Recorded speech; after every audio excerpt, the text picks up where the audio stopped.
سے 400 سال پہلے سلطان نورالدین کا جب زمانہ تھا، ان کا پائے تخت شام میں تھا، مدینے کے گورنر کوئی اور تھے۔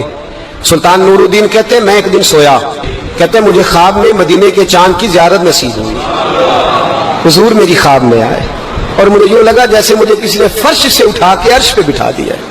محبوب ملے اور حضور نے مجھے دو لوگ دکھائے، داڑھی والے، عبادت کا نور ہے چہرے پہ، بظاہر نشان ڈال لیا ہے متھا گھسا گھسا کے، کہا مجھے نظر آئے۔ نبی کریم نے فرمایا یہ دونوں شریر مجھے پریشان کر رہے ہیں، مجھے ان سے بچاؤ۔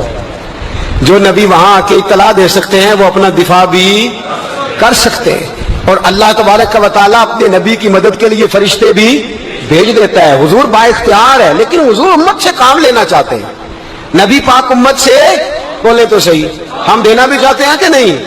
حضور امت سے کام، یہ امت کی ڈیوٹی ہے وہ نکلے حفاظت کرے، ورنہ اللہ تبارک و تعالیٰ نے اپنے نبی کو با اختیار، اللہ تو 5,000 فرشتے بدر میں نازل کر رہا ہے اپنے نبی کی مدد کے لیے۔ تو اللہ کے حبیب نے فرمایا سلطان خوش ہو گئے، کہتے اٹھا، بڑے تحفے، بڑے تحائف، بڑا کچھ اکٹھا کیا، بڑا لمبا لشکر تیار کیا، 16 دن کا مسلسل سفر کر کے مدینے پہنچا۔ گورنر مدینہ کو کہا کہ سارے مدینے والوں کے لیے میں تحفے لایا ہوں، سب کو بلاؤ۔ یہ توجہ کرنی ہے آپ نے، اس واقعے کے پہلو میں ہر چیز آ جائے گی، ہر چیز۔ بلایا، سارے مدینے کے لوگ آئے تحفے لینے، سب کو تحفے دیے۔ سلطان نے پوچھا کو رہ تو نہیں گیا؟ نے کہا جی 2 حاجی نمازی رہ گئے۔ کون؟ 2 بہت بڑے مجاہد رہ گئے، بہت بڑے مجاہد، جہاد ہی جہاد، بہت بڑے سپاہ سالار مجاہد 2 رہ گئے، حاجی نمازی پرہیزگار صوفی رہ گئے 2۔ کون سے؟ انہوں نے کہا کسی اور علاقے سے آئے ہیں، داڑھی بھی زیادہ ہے، سارا دن نماز پڑھتے ہیں، ساری رات جو ہے وہ عبادت میں رہتے ہیں، روزہ رکھتے ہیں، بس زور کے بعد حجرے سے نکلتے ہیں، صرف زور کے بعد، بڑے بھولے بھالے، بڑے اللہ والے۔ ریاض آپ کو بس میں نے وہ شعر پڑھنا چھوڑ دیا ہے، میرے ساتھی کہتے ہیں کہ کم پڑھا کریں، کچھ ساتھی کہتے ہیں نہیں اتنا نہیں ہونا چاہیے، لیکن بابا صاحب تو کہہ گئے ہیں نا، ان کو تو نہیں نا کوئی روک سکتا کہ آج بھی کیتی جاندے ہو تو لہو بھی پیتی جاندے ہو، ہے نا جی؟ سب سے زیادہ آج بھی وہی کراتے ہیں، ٹریننگیں بھی سب سے زیادہ انہی کے پاس ہیں، لشکر بھی ان کے پاس ہے سب سے زیادہ، لیکن آج بھی کیتی جاندے ہو تو نال لہو بھی پیتی جاندے ہو، تے کھو کے مال یتیماں دا تے بھیج مسیتی جاندے ہو، پھٹ دلاں دے سیندے نہیں، یعنی ٹوپیاں سیتی جاندے ہو، نفس تے چھری پھیر دے نہیں تے دمبے کیتی جاندے ہو، فرض بھلائی بیٹھے ہو، نفلاں نیتی جاندے ہو، دسو تے سی بلے نوے کی کچھ کیتی جاندے ہو۔ اتنا خطرناک منصوبہ، اتنا خطرناک۔ سلطان سے کہنے لگے جی وہ زور کے بعد نکلتے ہیں حجرے سے اور صدقہ خیرات کر کے پھر حجرے میں چلے جاتے ہیں۔ سلطان کہنے لگا ملاؤ تو صحیح، جو بندے گئے وہ بھی بڑے بادب گئے، کہا جناب آپ کو بلا رہے ہیں، اس لیے کہ مدرسہ ہی بہت بڑا ہے، ان کا طریقہ ہی بہت بڑا ہے، کیا بات ہے؟ بلا کے لائے۔ سلطان نے دیکھا تو سلطان کی آنکھیں کھل گئی، کہنے لگے یہ تو وہ 2 ہیں جو مجھے حضور نے خواب میں دکھائے ہیں۔ نبی پاک نے یہ 400 سال پہلے مولانا علی قاری لکھ رہے ہیں، یہ تو حضور نے مجھے خواب میں دکھائے، یہ تو وہ ہے۔ اللہ اکبر۔ میں اکثر کہتا ہوں ہمارا کسی کے ساتھ کوئی ذاتی جھگڑا نہیں، اللہ جانتا ہے، بڑی جلدی مر جانا ہے۔ ہاں کچھ لوگ زیادتی کرتے ہیں دین کے معاملات، میری سرکار کے بارے میں زیادتی کرتے ہیں تو ان سے دل بھر جاتا ہے، ان سے تکلیف پہنچتی ہے، ان سے اذیت ہوتی ہے، ورنہ خون کے آنسو دل روتا ہے۔ امت کو ایک ہونا چاہیے، امت کو، لیکن امت اس وقت ایک ہوگی جب نبی پاک کے گنبد کے سائے میں ایک ہوگی، جب رسول اللہ کے گنبد کی ہریالی میں امت ایک ہوگی۔ میرے حبیب پاک علیہ السلام، یہ تو 2 مجھے حضور نے دکھائے ہیں۔ سلطان کہنے لگا باندھو ذرا کس کے انہیں، ان کے گھر کی تلاشی لینی۔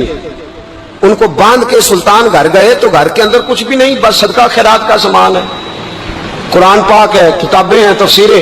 جب اٹھائی نا چٹائی تو نیچے سرنگ نکلی ہوئی ہے، جب اس کے اندر لوگ گئے تو وہ سرنگ حضور کے روزے تک پہنچی ہوئی ہے۔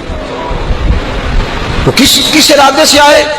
سلطان نے جا کے تلوار تھامی، کہا تمہاری گردنیں اڑا دوں گا، بتاؤ کیسے آئے ہو؟ تو انہوں نے کہا ہم تو عیسائی ہیں، ہمیں عیسائیوں نے بھیجا ہے اور ہم اس ارادے سے آئے ہیں کہ ہم حضور کے جسم اقدس کو نکالیں گے، کسی اور جگہ لے جائیں گے۔ سلطان نے بات سنی تو چیخ نکلی، اللہ اکبر کہا۔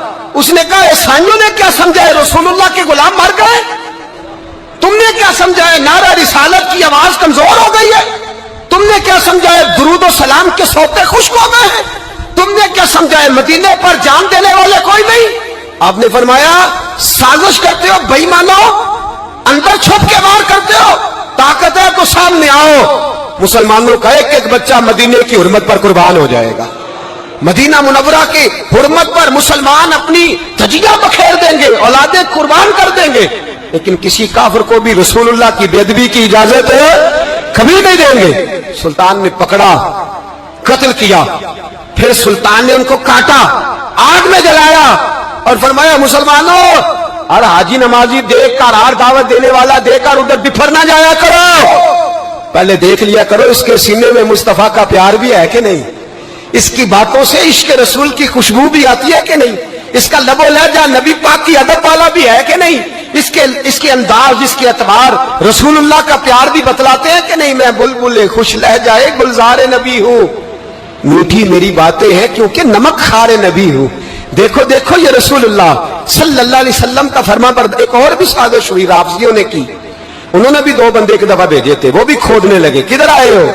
پکڑے گئے تو کہنے لگے حضرت ابو بکر حضرت عمر کا جسم نکالنے آئے تھے، معاذ اللہ تعالیٰ، لیکن میرے رسول نے یہ حرکت بھی کرنے کی اجازت نہ دی۔ سلطان نور الدین کہتے ہیں یہ کام کر کے جب میں واپس لوٹا جا کے سویا تو مجھے پھر حضور کی زیارت نصیب ہوئی، مجھے مدینے والے محبوب کا پھر دیدار نصیب ہوا۔ حضور خواب میں آئے، فرمایا حبیب نے بتایا کچھ نہیں، بولے کچھ نہیں، بس مجھے دیکھتے جاتے تھے اور مسکراتے جاتے تھے۔ سلطان نے چاروں جانب کھدوا کے نا خندق، اس میں سیسا ڈلوا دیا، دیواریں پکی کرا دی، کوئی کھودنا بھی چاہے تو پہنچ نہ سکے۔ کہتے ہیں حضور دیکھتے جاتے، مسکراتے جاتے، اور جب میرے نبی میری طرف دیکھ کے مسکراتے تو مجھے یوں لگتا اللہ نے میرے لیے جنت کے سارے دروازے کھول دیے۔ مجھے یوں لگا جیسے جنت کی حوریں مجھے سلامی دینے آئی، مجھے یوں لگا جیسے فرشتے جھونکا آئے ہیں اور مجھے کہتے ہیں کیا تیرا مقدر ہے، کیا تیرا نصیبہ ہے، کیا تیری بات ہے۔ ہم ہر خارجی، ہر ناسبی، ہر رافضی کی مذمت کرتے ہیں اور مسلمانوں کو بتاتے ہیں پیغام وہی ٹھیک ہے جو امام حسین کا پیغام ہے، اور پیغام وہی ٹھیک ہے جو حضرت عثمان غنی کا پیغام ہے، جو حضرت عمر فاروق، حضرت ابو بکر صدیق، مولا علی کا پیغام ہے، وہی پیغام امت کے حق میں بہتر ہے۔ نبی پاک کا مدینہ امن کی دھرتی ہے، کتنا مرضی کسی کا اختلاف اپنی جگہ، پر دل کی گہرائیوں سے دعا نکلتی ہے، اے اللہ اپنے نبی کو شہر کو ہمیشہ امن اور سکون کی ٹھنڈی ہوا نصیب فرما۔ مسلمان نہیں ہوتا۔ صلاح الدین ایوبی اپنے خیمے میں بیٹھے تو ایک بی بی آ گئی، اس قبیلے کا کوئی شخص مسلمان نہیں ہوتا۔ بی بی آئی، آگے کہنے لگی میرے 4 بیٹے جنگ میں کھو گئے، چھوٹے چھوٹے بچے جنگ میں کھو گئے، مل نہیں رہے، فوجیوں کو حکم دے مجھے میرے بچے تلاش کر کے دیں۔ صلاح الدین ایوبی نے جھٹ پٹ سر پہ امامہ باندھا، نیزہ پکڑا، سینے بند باندھا، اپنے جبے کو سمیٹا اور باہر کہنے لگی تو کدھر جا رہا ہے؟ کہنے لگا میں خود تیرے بچے تلاش کر کے دوں گا۔ صلاح الدین چند سپاہی ساتھ گلی گلی نکلے، گلی گلی فجر کے نکلے، اثر ہو گئی، تھک گئے، 2 نمازیں صحرا میں پڑھی، جنگل کے اندر پہنچے تو ایک کونے میں 4 بچے ایک جگہ ڈرے اور سہمے ہوئے بیٹھے ملے۔ صلاح الدین ایوبی اٹھا کے لائے، ماں کو کہنے لگے تیرے بچے ہیں۔ نکلا اس لیے تھا کہ میرے نبی نے فرمایا بچے جدا ہو تو ماں کو درد بڑا ہوتا ہے، اور میرے رسول نے فرمایا تھا جب جنگ کرنے جاؤ تو کھیت برباد نہ کرنا، فصلیں تباہ نہ کرنا، بچوں کو ماں سے جدا نہ کرنا۔ فرمایا میں سوچ رہا تھا تیرے بچے کہیں میری وجہ سے جدا ہو گئے تو مصطفیٰ کو جواب کیا دینا۔ فرمایا تیرے بچے ڈھونڈ کے لایا ہوں۔ بچے ماں کے پاس آنے لگے تو ماں نے بڑے بیٹے کے منہ پہ تھپڑ مارا۔ کہتا اماں کیا ہوا؟ کہنے لگے تو نے سنا نہیں کہ دشمن کے بچوں کی اتنی حفاظت کرتا ہے، میرے پاس نہ جا، اس کے قدموں میں بیٹھ جا، جس نبی کے غلام اتنے سچے ہیں وہ نبی کتنا سچا ہوگا۔ بنو قریظہ اور بنو نذیر 2 محلے تھے یہودیوں کے۔ یہودیوں نے بڑی عہد شکنی کی تو نبی پاک صلی اللہ علیہ وسلم نے ان کو بے دخل کر دیا، مدینے سے نکال دیا، مدینہ منورہ سے۔ یہودی نکل گئے مدینہ طیبہ سے، تو جب وہ نکل کے جا رہے تھے تو ان کے مکان، ان کے باغ، ان کی جائیدادیں بچ گئیں۔ نبی پاک علیہ السلام نے انصار مدینہ کو پہلے بلایا، جاگ رہے ہیں نا آپ لوگ، پیسے آتے کسی کو برے لگتے ہیں، اب تو یہ بھی حلال حرام کی تمیز بھی اٹھتی جا رہی ہے۔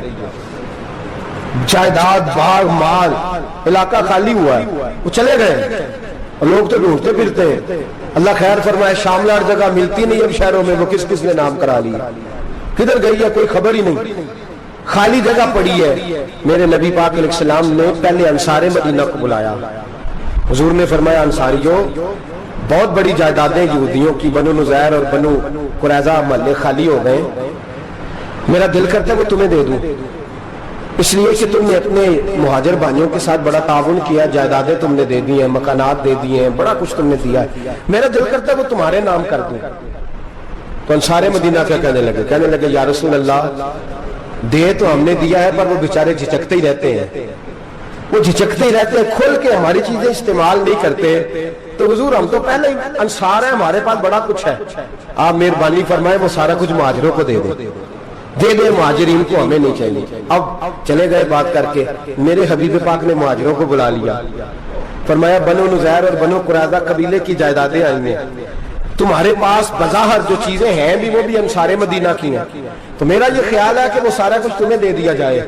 حضرت ابوبکر صدیق رضی اللہ تعالیٰ عنہ کہنے لگے یا رسول اللہ صلی اللہ علیہ وسلم ہمارے انصار بھائیوں نے ہمارے لیے دل تک کھول دیے ہیں، حضور انہوں نے ہر چیز بانٹ کے ہمارے سامنے رکھ دی ہے، ہم اتنے خرد غرض ہیں کہ سارا کچھ لپیٹ جائیں.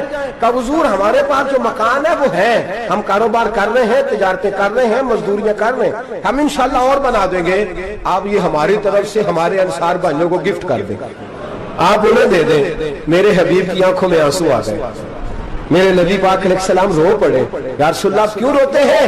فرمایا تمہارا یہ بھائی چارہ قائم رہا تو اللہ اسلام کو بڑی قوتیں عطا فرمائے گا، اللہ طاقتیں دے گا اسلام کو، اگر تمہارا یہ رنگ قائم رہا، یہ انداز. میرے غلاموں تمہارے یہ طور طریقے، ایک بھائی کہتا ہے دوسرے کو، دوسرا کہتا ہے تیسرے کو. مسلمانوں کی نا ایک تعداد لڑتے دور چلے گئی، تاتاریوں نے قید کر لیا، 4 مسلمان تھے، تبلیغ کرنے گئے، جنگ کرنے گئے، جہاد کرتے کرتے کافروں سے لڑتے تاتاری قوم میں چلے گئے، وہاں قید کر لیے گئے. تو سزائے موت کا حکم ہوا، 4 بزرگ تھے، سزائے موت کا حکم ہوا. تو تاتاری بادشاہ جو تھا وہ بڑا خلاف تھا، بڑا سخت مخالف تھا مسلمانوں کا. اس نے کہا کہ ان کو جب پھانسی دینا تو مسلمانوں کو تو میرے سامنے دینا. اب 4 عالم ہیں، 4 صوفی ہیں، سفید داڑیاں، سر پہ امامے. پھانسی کا وقت آیا تو جو پھانسی گھاٹ ہے وہ ایک ہے، چاروں کو اکٹھے پھانسی نہیں ہو سکتی. ایک کو کہا کہ ایک ایک کر کے ان کو پھانسی دو. جب پھانسی کا وقت آیا نا تو جو سب سے پیچھے صوفی تھے وہ دوڑ کے آگے آئے، کہنے لگے بادشاہ پہلی باری میری لگا پہلی. اب بادشاہ نے کہا ٹھیک ہے اسے لٹکا دو. وہ قریب آئے تو دوسرے دوڑ آئے، کہنے لگے نہیں پہلی باری میں نے زیادہ کافر قتل کیے، میرا بڑا جرم ہے، مجھے پہلے سزا دو. ان کو پھانسی دینے لگے تو تیسرے آ گئے، کہنے لگے نہیں یہ تو میرا قتل کرتا تھا، رستے میں بتایا کرتا تھا، ڈھونڈ کے میں بتلاتا تھا کہ یہاں زیادہ تعداد ہے، مجھے پہلے پھانسی دو.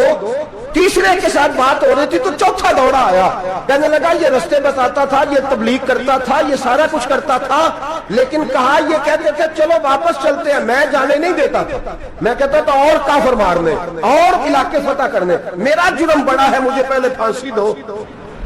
بادشاہ کہنے لگا مجھے 35 سال ہو گئے حکومت کرتے، بڑی دنیا کو پھانسی دی ہے، لوگ تو ایک دوسرے کو دھکے دیتے ہیں کہ پہلے تو جا، اور تم کیسی قوم ہو کہ ایک دوسرے پہ قربان ہو رہے ہو. کہنے لگا تم ایک باپ کی اولاد ہو. جاگ رہے آپ لوگ؟ تاتاری بادشاہ، کافر بادشاہ، اسلام کی مخالفت کر دیں، ایک باپ کی اولاد ہو کا نہیں، ایک قبیلے کے رہنے والے ہو کا نہیں، ایک ملک کے رہنے والے ہو نہیں. اس نے کہا رشتہ کیا ہے تمہارا، رشتہ کیا ہے؟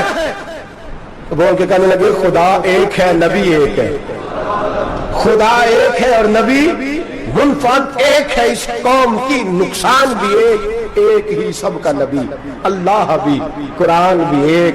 کیا ہی اچھا تھا ہوتے اگر مسلمان بھی ایک، یوں تو سید بھی ہو، مرزا بھی ہو، افغان بھی ہو، تم سبھی کچھ ہو، بتاؤ کہ مسلمان بھی ہو. فرمایا ہمارا اللہ ایک ہے، نبی ایک ہے. تو کہا پھر ایک دوسرے پہ جان کیوں دیتے ہو؟ فرمایا ہمارے نبی نے ہمیں بھائی بنا دیا ہے، بھائی کا دل نہیں کرتا اس کی آنکھوں کے سامنے بھائی چلا جائے، ہمارا دل نہیں کرتا پہلے مجھے دے. بادشاہ کہنے لگا تمہارا جذبہ مجھے متاثر کر گیا، جاؤ میں تم چاروں کو آزاد کرتا ہوں، تمہیں آزاد کرتا ہوں. میرے دوستو یہ رنگ تھا، دیکھیں نا، یہ اس دھرتی نے نظام دیکھا ہے نا، اس فلک نے پہلی بار دیکھا، اس زمین نے پہلی بار. اور میرے حضرت صاحب فرمایا کرتے تھے زمین تڑپ کے روئی، اس نے پہلی دفعہ دیکھا. احد کا میدان ہے، 3 صحابہ تپتی ہوئی زمین پہ زخموں سے چور پڑے ہیں.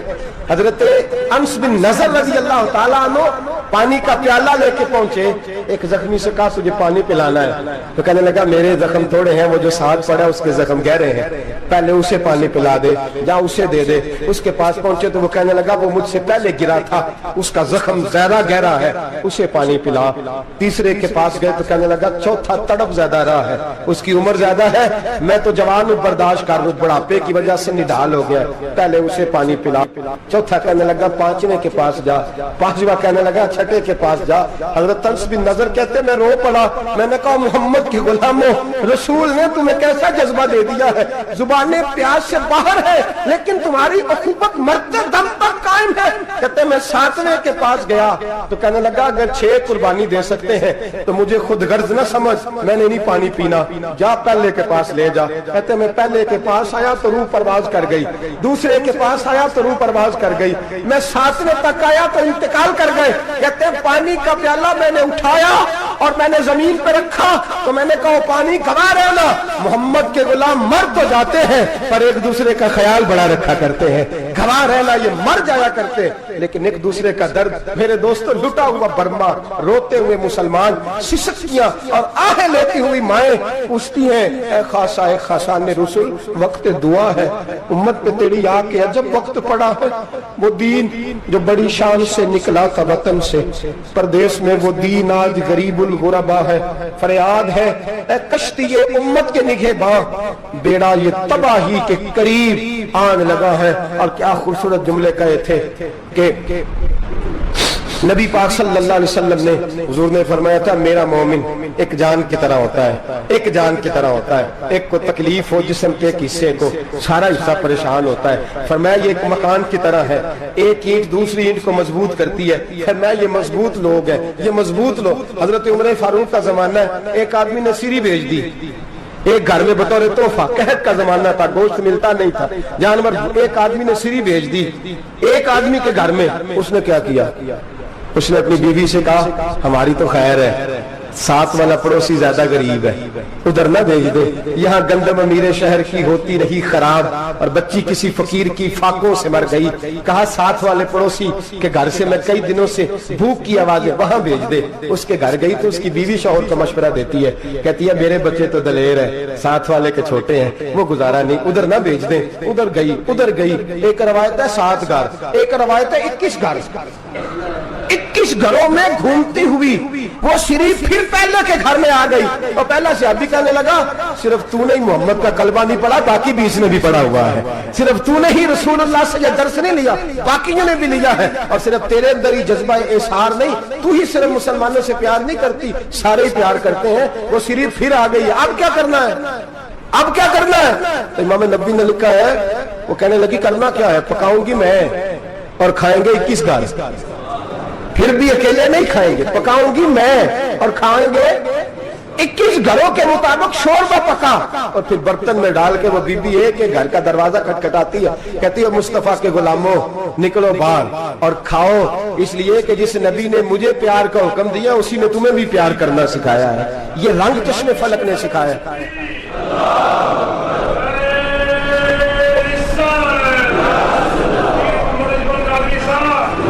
آپ کی بڑی مہربانی، زندہ باد وہی ہے جس کو اللہ رسول زندہ باد فرمائے، بڑی مہربانی، اللہ جزا دے۔ عرض یہ کرنے جا رہا تھا کہ رسول کریم صلی اللہ علیہ وسلم نے پیغام دیا امت کو، فرمایا دیکھیں نا کتنے بڑے لفظ ہیں، یہ نہیں فرمایا دوزخ میں جائے گا، یہ نہیں فرمایا کہ اسے جہنم کی سزا ملے گی، میرے نبی نے فرمایا میں اسے مومن مانتا ہی نہیں، میں اسے مسلمان اپنا مانتا ہی نہیں۔ حضور کسے؟ فرمایا جو پیٹ بھر کے کھاتا ہے اور اس کا ہمسایہ بھوکا سو جاتا ہے، میں مومن ہی نہیں مانتا۔ سزا تو تب ملے گی نا کہ جب میں کسی سزا کا اعلان کروں، میں مانتا ہی نہیں، وہ میرا ہے ہی نہیں، خود پیٹ بھر کے کھا رہا ہے، ہمسایہ اس کا بھوکا، میں نہیں مانتا۔ انما المؤمنون اخوہ، مومن بھائی بھائی، میں مانتا ہی نہیں اسے۔ اور میرے حبیب پاک اتنے بڑے لفظ حدیث میں اور کہیں نہیں ملیں گے، آپ کو اتنے بڑے جملے کہیں نہیں ملیں گے۔ میرے نبی پاک نے فرمایا اللہ کہے گا قیامت کے دن، کون اتنے بڑے لفظ حدیثوں میں ملتے نہیں جتنے یہ ہیں۔ حضور نے فرمایا رب فرمائے گا بندے سے کہ میں تیرے پڑوس میں بھوکا تھا، تو نے مجھے روٹی کیوں نہیں کھلائی؟ کون کہہ رہا ہے؟